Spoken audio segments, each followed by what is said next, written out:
Hi, everyone. Judge Andrew Napolitano here for Judging Freedom. Today is Tuesday, April 11th, 2023. It's 12 noon here on the East Coast of the United States.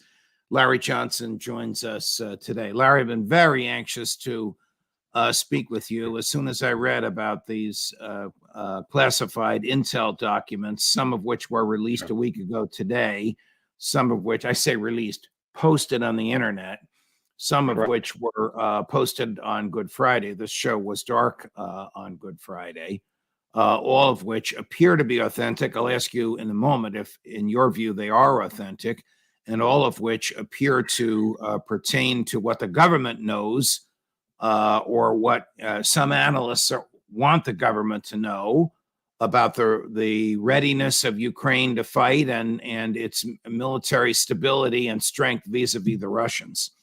So let me start with the basics. Is there any question in your mind, Larry, about the authenticity of these documents?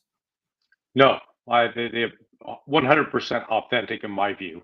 I worked for 30 years looking at documents like this.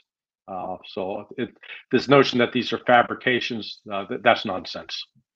And who would have prepared this, or in what kind of an intel setting would these documents have been made known to the person who ultimately got them out to the public? But the actual report that these documents were contained in was not, think of this as like a classified Reader's Digest. In other words, you've got a variety of different sources from different parts of the intelligence community bringing in articles together that are then assembled and presented as a daily reading brief. One of these briefs, I'm told, is 130 pages every day. And so it comes from different sources. So the people that actually wrote the original intelligence, someone came from CIA, some came from the Defense Intelligence Agency, some came from the National Security Agency. So it's important to understand that it wasn't just one author of this.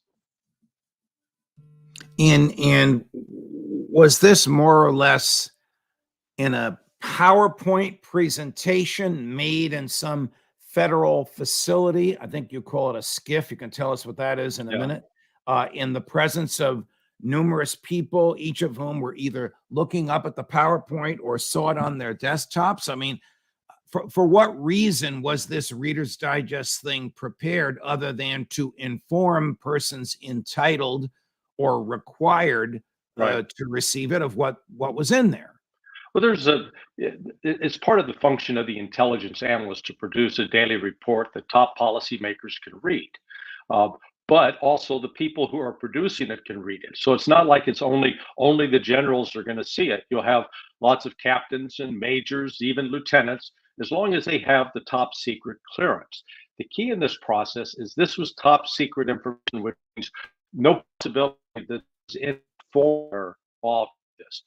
Foreigners are not given access to top secret information. All right, Larry, let me stop you for a minute because the communication broke up for just a second.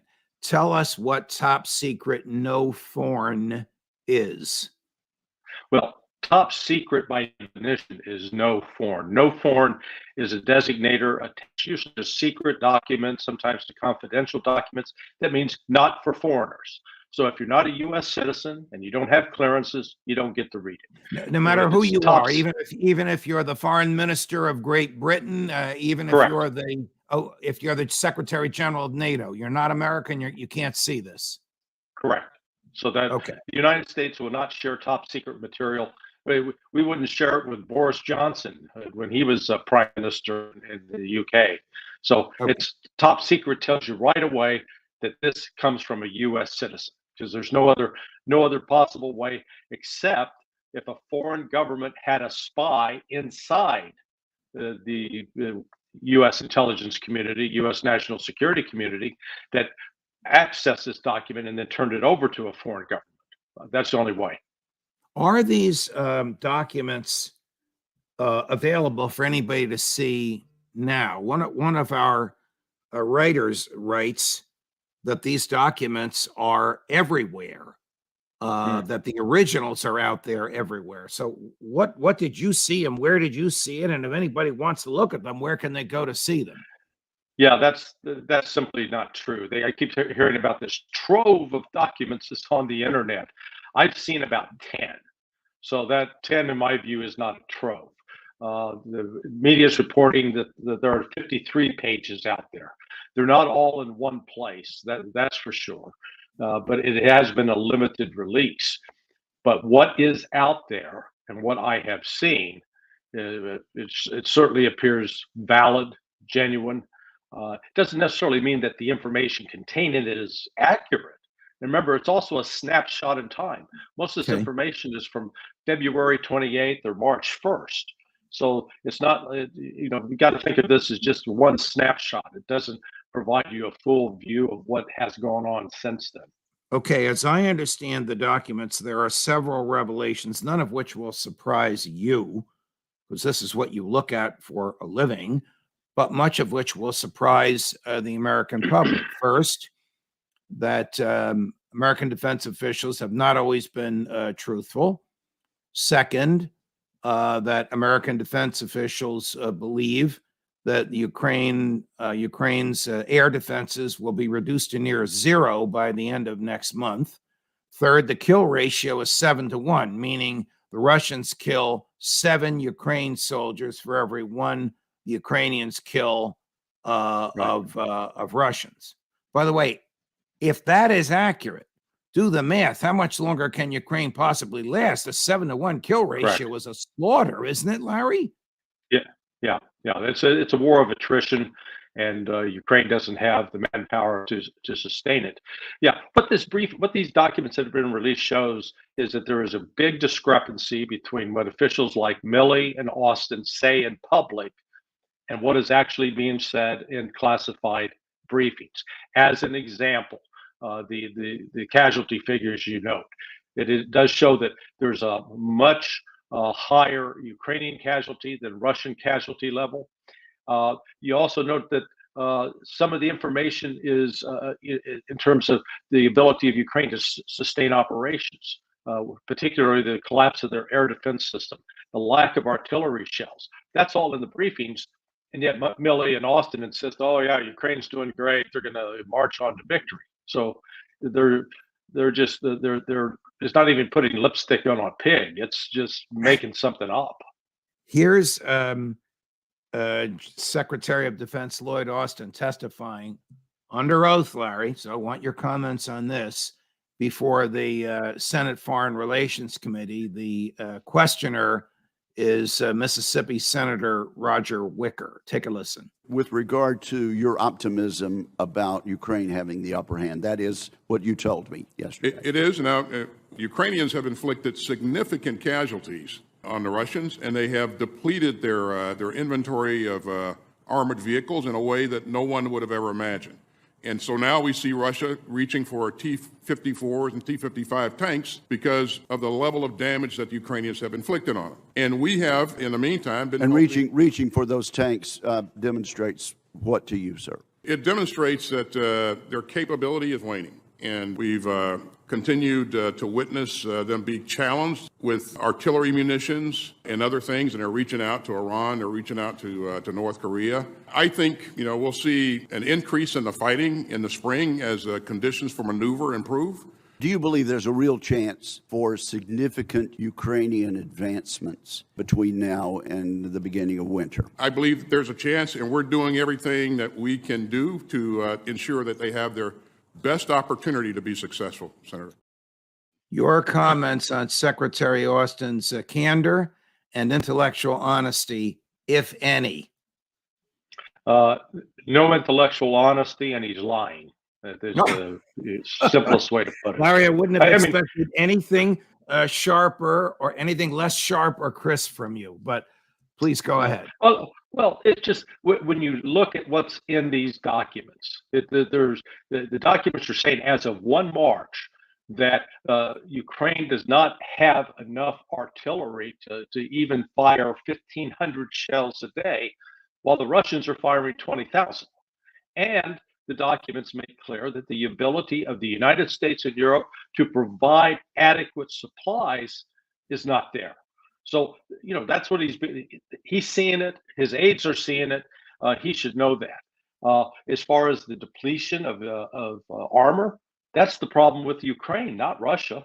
He's, maybe he confused and read, a form of dyslexia where Ukraine looks like Russia. I don't know, but it's ridiculous. Is it just part of the job that high-ranking officials in the military would lie under oath to Congress? I mean, the great Yankee pitcher, I say this because I'm a Yankee fan, Roger Clemens, is the last person prosecuted for lying under oath to Congress. Right. And it was about the contents of his urine during a urine test that the Yankees compelled him to take. And he was prosecuted. First time a hung jury, second time acquitted. I'm glad he was acquitted. But this is about life and death. This is about human beings being killed. This is about government expenditure in a secret war. Is anything going to happen? No. I mean, this is ultimately about leadership. Because what Austin does by making these kinds of statements, when this collapse occurs, and it could occur within, the next couple of weeks, it may be 2 or 3 months. The bottom line is Ukraine does not have the ability to sustain a war of attrition against Russia, and especially because neither the United States nor NATO has resources to sustain that fight. So when it comes, it further undermines any confidence in military leadership. One of these days, there may be a real emergency where we have to trust someone like Austin. And just like the old fable, the children's story of the boy who cried wolf, nobody will pay attention to him anymore because they will assume you've lost before. Tell me if this next person is trustworthy. Admiral Kirby lamenting that this happened and saying they don't know who did it. So is this an intentional leak, or they really not know it? But you listen to the Admiral, sure, and let us know what you think. We don't know who's responsible for this, and we don't know if they have more that they intend to post. So we're watching this and monitoring it as best we can. But the truth and the honest answer to your question is we don't know. Credible? Yeah. Well, Kirby proves that the broken clock can be right twice a day. Usually what he's saying is just so off base. But in this case, he's absolutely right. They don't know. I think the most likely source for this is, let's call it an Edward Snowden type leak. Somebody rank and file on the inside who was just disgusted by what they saw as the public lying by senior officials and the reality of what's going on the ground, really the slaughter of Ukrainians. And the slaughter is being enabled by the United States and by NATO. It'd be one thing if a real trained troops with proper equipment were being sent out to fight the Russians, but that's not what's happening. They are press ganging guys off the street, giving them a week or two of training, basic familiarization. Then they're throwing them into the front, and they're completely ill-equipped, unarmed to deal with the threat. What do you think, President Zelensky? But let me reframe the question.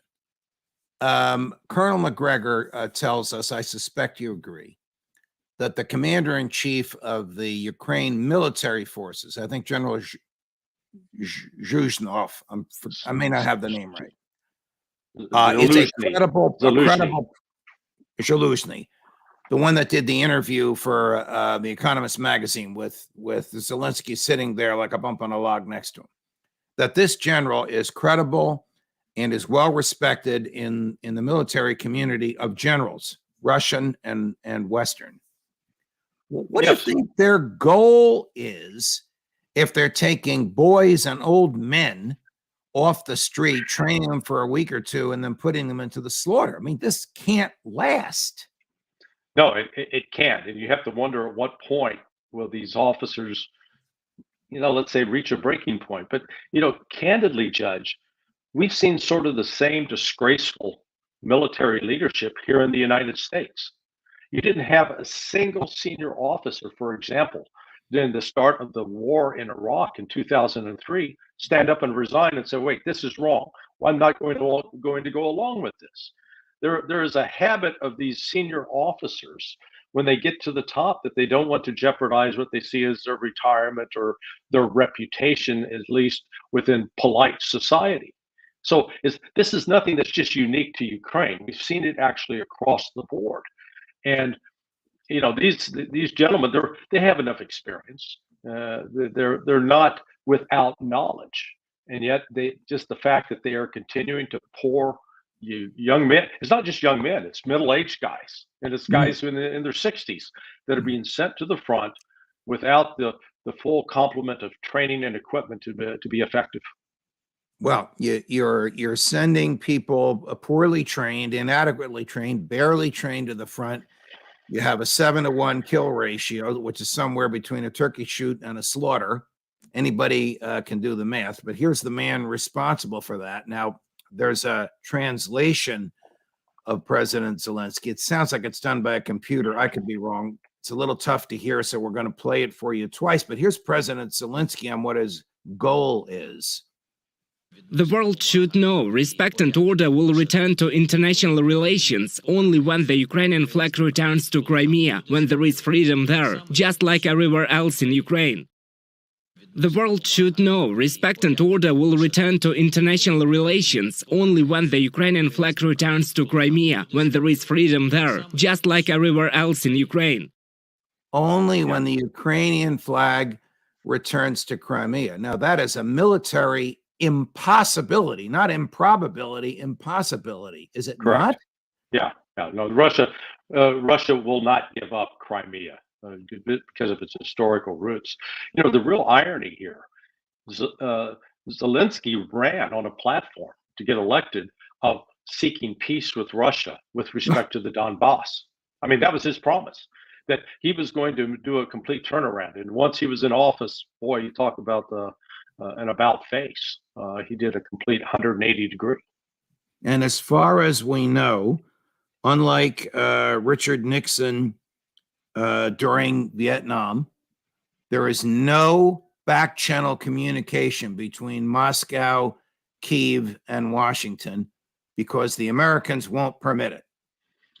I wouldn't go that far. I think there are still some lines of communication open at least between American military and Russian military to deconflict, but it's not a warm, open conversation, not at all. And frankly, Russia has developed great distrust about whatever it has heard from Blinken or from Jake Sullivan or from Biden.